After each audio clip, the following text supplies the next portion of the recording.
Pak Wiji kasumakaken. Bismillahirrahmanirrahim. Assalamualaikum warahmatullahi wabarakatuh. Alhamdulillahirabbil alamin wa bihi nasta'inu ala umurid dunya waddin. Asyhadu alla ilaha illallah wa asyhadu anna Muhammadan abduhu wa rasuluh. Allahumma sholli ala sayyidina Muhammad wa ala alihi wa ashabihi ajmain, amma ba'du. Kula nuwun katur dumateng panjenenganipun para pepundhen sepuh, pini sepuh, sesepuh ingkang nganggung mastuti dumateng pepoyaning kautaman ingkang pantes pinundi saha kinabekten. Langkung-langkung katur dumateng panjenenganipun Bapak Wiyono sekalian Ibu Saminem Ginarubyo keluarga ageng saking Dukungan RT Setunggal RW kalih Desa Sugihan Bendosari ingkang satu kinurmatan. Panjenenganipun para tamu kakung miwa putri ingkang satuluring budi, ugi kadang-kadang kula muda-mudi dasih tresna budaya ingkang winantu bagya mulya. Kanthi linambaran apepayung budi rahayu saha raos andhaping manah, kula nyuwun agunging pangapunten njawit minangkani panyuwunipun Bapa Diat sekalian Ibu Rumiati. Kula supados matur ngaturaken udaring kandha babaring sedya menggah nampi atur pangandikan saking panjenenganipun Bapa Wiyono sekalian. Hanamung saderengipun langkung rumiyin sumangga nuwun kula dherekaken ngaturaken raos puji miwah syukur dumateng ngarsanipun Allah Subhanahu wa taala ingkang sampun paring barokah saha rahmatipun sehingga panjenengan sedaya dalasan kula tasih dipun keparengaken makempal manunggal silaturahim wonten dalemipun Bapak Diat sekalian Ibu Rumiati kanthi mangke rayu wilujeng boten wonten alangan satunggal punapa. Sinawung raos syukuri ngajeng panjenenganipun Bapak Diat sekalian Ibu lumantar kula ngambali atur ngaturaken sugeng rawuh dumateng para tamu sedaya sinartan raos agunging panuwun ingkang tanpa pepindhan ingkang salajengipun panjenengan sedaya kasuwun nglajengaken lelenggahan kanthi mardu martikaning penggalih.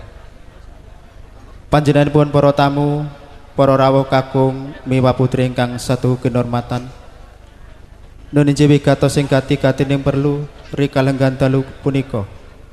Panjenenganipun Bapak Diat sekalian Ibu Rumiati nun injih netepi darmaning sepuh ngunduh putra pinanganten sekalian pun Bagus Pamuji Wardoyo ingkang sampun kajatukrama kalian Roro Ayu Sri Wahyuni sarjana kesehatan masyarakat.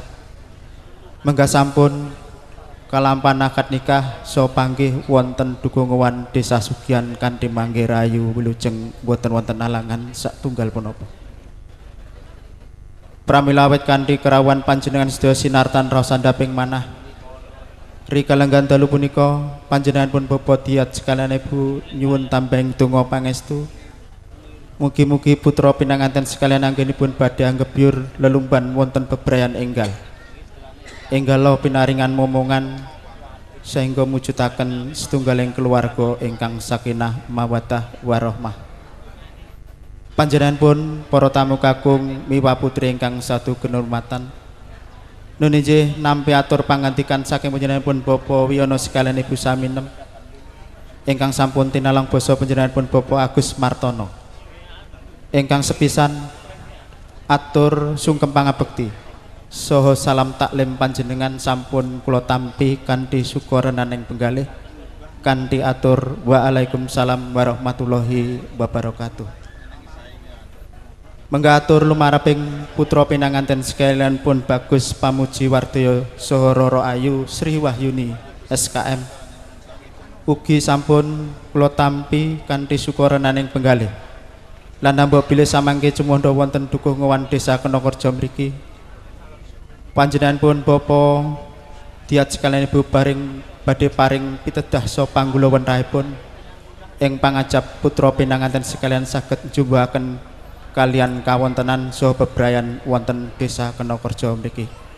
Kasawangsulipun bebilih samangke cumandha wonten Dukungan Desa Sugihan ugi kasuwun mekaten. Ugi mboten kekilapan panjenenganipun Bapak Diat sekalian Ibu Rumiati ngaturaken agunging panuwun menggah sedaya peparingipun pratandha yekti kaso ing katresnan mugi dadosa sarana raketing kekadangan ing antawisipun keluarga ageng panjenenganipun Bapak Diat sekalian saha keluarga ageng panjenenganipun Bapak Wiyono sekalian Ibu.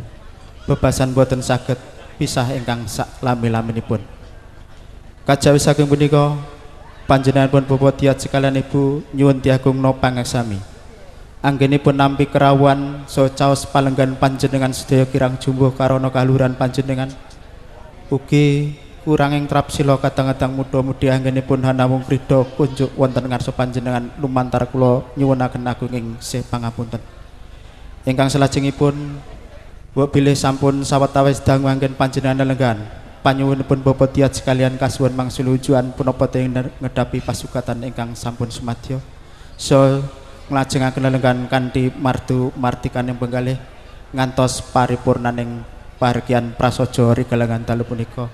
Sinambi midhangetaken punapa dene mirsani kadang-kadang wira pradangga seni karawitan Kartika Raras jangkep ingkang pinesepuhan panjenenganipun Bapak Joko Dwiatmono. Bapile mekaten sesemanten atur saking kula kathah kekirangan saha kelepatan anggen kula matur mawantu-wantu nyuwun diagungna pangaksami. Akhirul kalam bila taufik wal hidayah. Wassalamualaikum warahmatullahi wabarakatuh. Nuwun.